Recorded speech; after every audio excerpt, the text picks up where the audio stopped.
ముందుగా ప్రైమ్ 9 యాజమాన్యం తరపు నుంచి అన్న ఎన్టీఆర్ గారికి పుట్టినరోజు శుభాకాంక్షలు. ఆయన ఇన్ని రోజుల నుంచి మన మధ్య లేకపోయినా ఆయన గుర్తుల్ని స్మరించుకుంటూ కూడా మహానాడు కార్యక్రమంలో ఆయన ఫోటో ఎగ్జిబిషన్ గ్యాలరీని ఏర్పాట్లు చేస్తూ ఉంటారు. సో ప్రస్తుతం మనం అక్కడే ఉన్నాం. మహానాడు వేదిక ఈసారి కడపలో జరుగుతుంది. ఈరోజు రెండో రోజు. మహానాడులో కూడా ఫోటో ఎగ్జిబిషన్ అనేది ఎంతో ప్రాధాన్యత సంతరించుకుంది. మనం చూడొచ్చు అన్న ఎన్టీఆర్ గారు ముందుగా సినీ రంగంలో అంటే ఫస్ట్ ఒక చిన్న జాబ్ నుంచి ఆయన ఒక చిన్న జాబ్ చేసుకుంటూ కూడా సినీ రంగానికి పరిచయం అయ్యి ఆయనకంటూ గుర్తింపు తెచ్చుకొని రాముడైనా కృష్ణుడైనా ఏ గెటప్లో అయినా కానీ ముందుగా గుర్తొచ్చేది మనకి దేవుళ్ళు ఫోటోలు చూసినా కూడా ఏ ఫోటోని చూసినా కానీ ముందుగా రాముడు వేషంలో అయినా సరే కృష్ణుడిలో కానీ మనని ముందుగా చూసుకుంటాం మాత్రం ఎన్టీఆర్నే చూసుకుంటాం. ఆయనే మన దేవుడు అనేలాగా చేసుకుంటాం.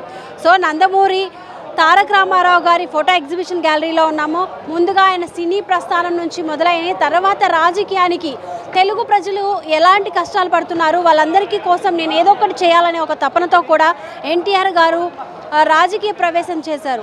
ఆయన ఆ రాజకీయ ప్రస్థానంలో కూడా ఎన్నో ఒడిదుడుకుల్ని ఎదుర్కొన్నారు.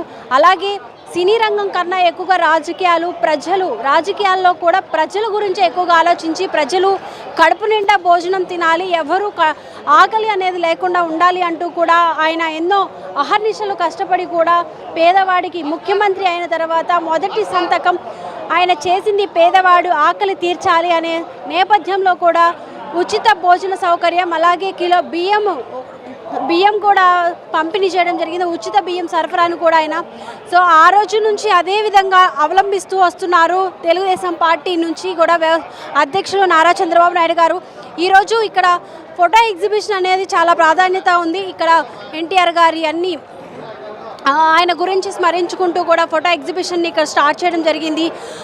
తర్వాత ఆయన ఉన్నా లేకపోయినా కానీ ఫొటోస్ రూపంలో ఆయన అందరూ అభిమానులు ఆయన చూసుకుంటారు అనే విధంగా కూడా ఇక్కడ ఏర్పాట్లు చేస్తున్నారు. ఇక్కడికైతే భారీగా తరలి వస్తున్నారు. మహానాడు అంటే ఒక పెద్ద పండగ అంటున్నారు. తెలుగుదేశం పార్టీ స్థాపించినప్పటి నుంచి కూడా నందమూరి తారక రామారావు గారు పార్టీని స్థాపించి మహానాడు అనే ఒక కార్యక్రమాన్ని ఏర్పాట్లు చేయడం జరిగింది. ఆ కార్యక్రమాన్ని అలాగే కొనసాగిస్తూ కూడా వచ్చారు. ఇప్పటి వరకు కూడా అలానే దాన్నే కంటిన్యూ చేసుకుంటూ కూడా నారా చంద్రబాబు నాయుడు గారు ఇప్పటి వరకు చేసుకుంటూ వచ్చారు. 43వ అంటే నారా చంద్రబాబు నాయుడు గారు ఈరోజు ఏదైతే మనకి ఎన్టీఆర్ లేని టైంలో కూడా ఆయన్ని గుర్తు చేసుకుంటూ కూడా ఇక్కడ మహానాడుని ఏర్పాటు చేస్తున్నారు. ఇది 43వ మహానాడు. ఇక్కడ ఒకటి చంద్రబాబు నాయుడు గారు అంటే ఎన్టీఆర్ రామారావు గారి హయాం తర్వాత రాజకీయాల్ని తనకంటూ ఒక గుర్తింపు తెచ్చుకున్న వాళ్ళు చంద్రబాబు నాయుడు గారు. మనం చూడొచ్చు చంద్రబాబు నాయుడు గారు ఎన్నో కష్టాలు పడుతూ కూడా రాజకీయాన్ని తనకంటూ ఒక ముద్ర వేసుకున్నారు. ఒక విజనరీ లీడర్ అన్నారు. ఆయన వయసు రీత్యా చూసుకుంటే చాలా పెద్ద అయినా కానీ ఎటువంటి విధంగా కూడా అలసిపోకుండా ప్రతి నిత్యం 24/7 ప్రజలకి అండగా ఉంటాను అంటూ కూడా ఆయన ఎప్పుడూ అందరికీ దగ్గరలో ఉండడము, పేదల పక్షాన నిలబడము, అందరికీ అందుబాటులో కూడా కొన్ని సంక్షేమ పథకాలు తీసుకురావడము, గవర్నమెంట్ వచ్చిన తర్వాత 6 స్కీమ్స్ ఏదైతే 6 సూపర్ 6 అంటూ తీసుకొచ్చారో వాటిని కూడా పూర్తిగా అవలంబిస్తూ వస్తున్నారు ఇప్పటి వరకు కూడా. సో మొత్తానికి ఆయన ప్రస్థానము మొదలైంది మాత్రం చంద్రబాబు నాయుడు గారిది అనంతపురం జిల్లాలో ఎప్పుడు 2008లో ఆయన ప్రస్థానం మొదలైంది. మీకోసం అంటూ కార్యక్రమాన్ని నిర్వహించారు. అలా అంచెలంచెలకు ఎదుగుతూ కూడా ఇప్పటి వరకు ఎవ్వరూ కాని విధంగా కూడా సీఎంస్ ఇప్పటి వరకు ఇంతమంది సీఎంలు ఉన్నా కానీ ఎంతమంది ఎప్పుడు ఇన్నిసార్లు సీఎం అయిన మొదటి వ్యక్తి నారా చంద్రబాబు నాయుడు అనుకోవచ్చు. ఇటు కేంద్రం నుంచి కానీ ఎటువైపు నుంచి అయినా కానీ చంద్రబాబు నాయుడు గారు ఒక పని చేపట్టాలి అన్నా కూడా అన్ని విధాలుగా కూడా ఆయనకి పూర్తి సహాయ సహకారాలు అందుతూ ఉంటాయి. సో ప్రస్తుతం మనకి నందమూరి కుటుంబానికే కాదు ఇటు తెలుగుదేశం పార్టీకి కూడా చాలామంది ఫ్యాన్స్ ఎక్కువ ఉంటారు. మనకి జెంట్స్ని మాత్రమే చూస్తాం, పురుషుల్ని మాత్రమే, కానీ ఇక్కడ మాత్రం లేడీస్ కూడా తెలుగుదేశం పార్టీకి చాలామంది అభిమానులు ఉంటారు. ఒకసారి ఇక్కడ అభిమానులు ఎక్కడి నుంచి వచ్చారో వాళ్ళని అడిగి తెలుసుకుందాము. అమ్మ ఎక్కడి నుంచి వచ్చారు? కాకినాడ నుంచి ఈరోజు తెలుగుదేశం ఈ మహానాడు కార్యక్రమానికి వచ్చారు. 3 రోజులు ఇక్కడే ఉంటారా? ఉంటామండి. ఎందుకు మీకు అంత ఇష్టం తెలుగుదేశం పార్టీ? మాకు తెలుగుదేశం పార్టీ అంటే అంత ఇష్టం అండి. ఏంటి నందమూరి తారక రామారావు గారి నుంచి కూడా అండి మాకు ఇష్టమే. ఇప్పుడు మళ్ళీ చంద్రబాబు నాయుడు గారు అలాగే లోకేష్ గారు బాగా చేస్తున్నారు కాబట్టి మాకు ఇష్టమండి. అంటే ఇప్పుడు ఈ 10 నెలల పాలన మనం చూసాము. 10 నెలల పాలన ఎలా ఉంది? బాగుందండి, బాగుంది. అంటే సూపర్ 6 పథకాలన్నీ అమలు చేస్తూ వచ్చారా? చేస్తామని అభయం ఇచ్చారండి, ఇప్పుడు చేస్తారండి. సూపర్ 6లో 3 పథకాలు కూడా అమలు జరిగింది. ఓకే, ఒక్క నిమిషం అక్కడికి వెళ్ళి మాట్లాడేసి. సో ప్రస్తుతం ఇక్కడ ఫోటో ఎగ్జిబిషన్ గ్యాలరీని పరిశీలించడానికి ఎర్రపతి శ్రీనివాస్ గారు వచ్చారు. ఒకసారి ఆయనతో మాట్లాడదాము.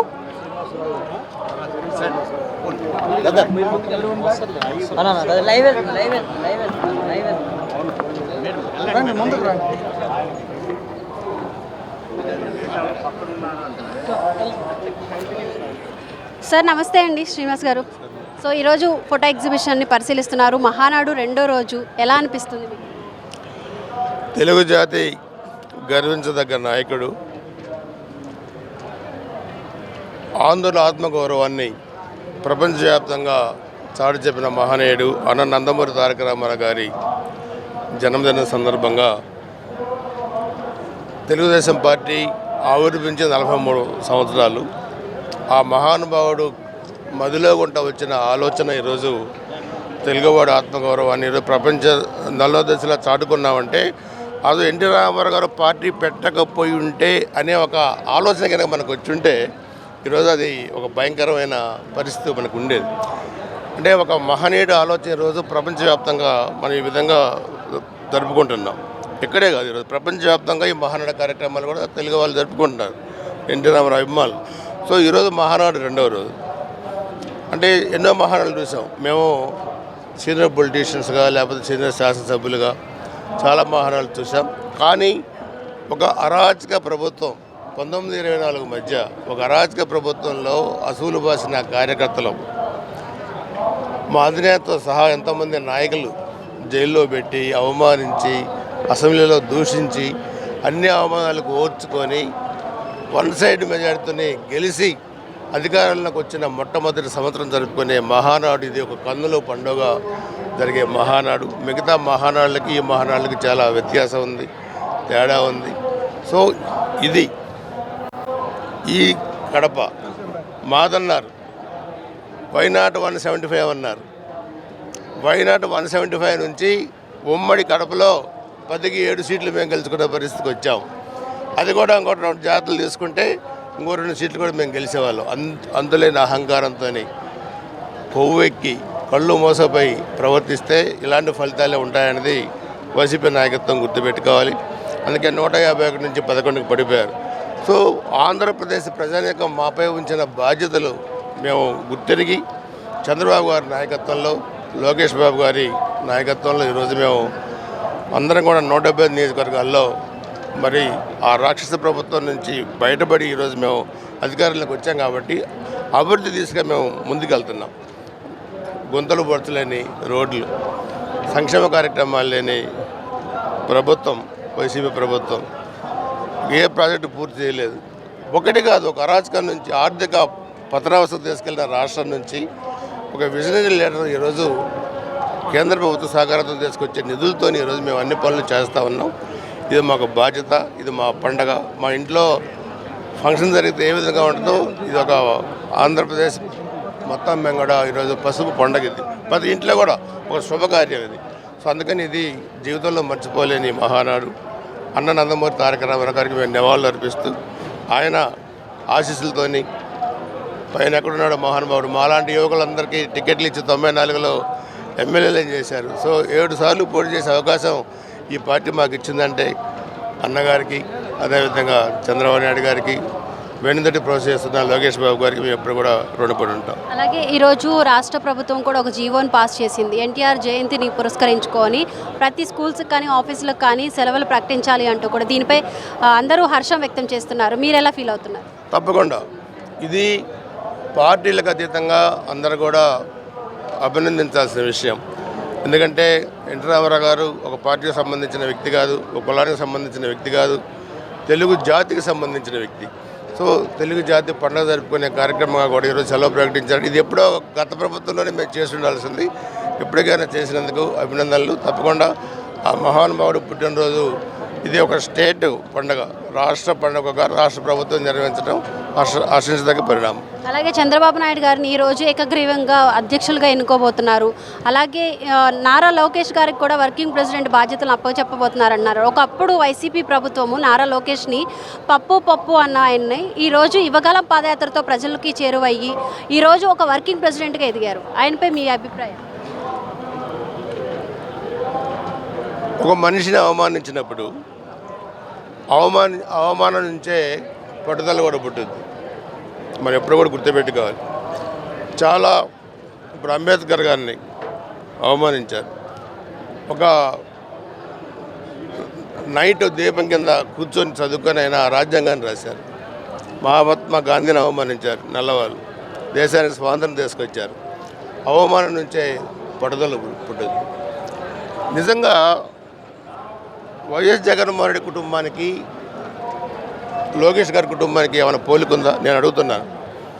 లోకేష్ గారి తాత ఎన్టీ రామారావు గారు సినీ రంగంలో రారాజు, తెలుగుదేశం పార్టీ పెట్టిన వ్యక్తి. వాళ్ళ నాన్నగారు ఈరోజు ప్రపంచంలో నెంబర్ 1 మేధావి. ఈ కుర్రోడు లోకేష్ గారు పప్పు అన్నారు. ఈరోజు ఏమైంది? యువగోళం ద్వారా నిప్పుగా మారారు.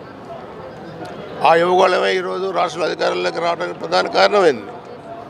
అటువంటి వ్యక్తి చాలా తక్కువ టైంలో ఈరోజు ముఖ్యమంత్రులు కూడా అపాయింట్మెంట్ దొరికిన పరిస్థితుల్లో ప్రధానమంత్రి గారి దగ్గర కుటుంబంతో పోయి 2.5 గంటలు ఈ లోకేష్ గారు ప్రధానమంత్రి అపాయింట్మెంట్ ఇచ్చి మొత్తం క్షేమ సమస్యలు అడిగి ఆంధ్రప్రదేశ్ భవిష్యత్తు, పార్టీ భవిష్యత్తు అంతా అడిగి అంత టైం ఇచ్చారంటే మోడీ గారు ఎంత మేధావి.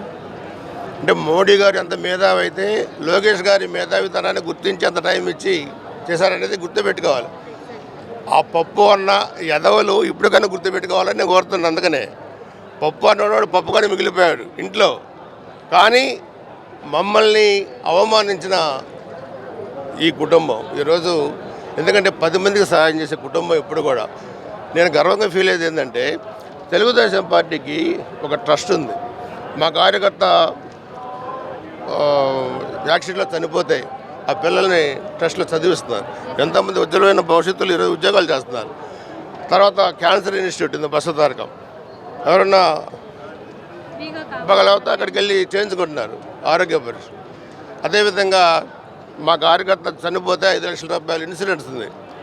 వైసీపీ పార్టీకి ఉందా? జగన్మోహన్ రెడ్డి మరి అటువంటి సన్నాసి పార్టీకి మా పార్టీకి అసలు ఏంటి పోలిక ఏంటి? వాళ్ళు మమ్మల్ని మా గురించి మాట్లాడేది ఏంటి? మళ్ళీ మేము వాళ్ళ గురించి ఎక్స్ప్లెయిన్ ఇచ్చేది ఏంటి? మేము అలాగే అంటే మొన్న ఈ మధ్య ప్రెస్ మీట్ పెట్టినప్పుడు ఏదో రెడ్ బుక్లో రాసుకుంటే రాసుకోమనండి, ఎంతమంది పేర్లు రాస్తాడు, రెడ్ బుక్ అయిపోయే వరకు రాసుకోమనండి, కానీ మేము నెక్స్ట్ అధికారంలోకి వచ్చేది వాళ్ళకి సినిమా చూపిస్తా అంటూ మొన్న జగన్ వ్యాఖ్యలు చేశారు.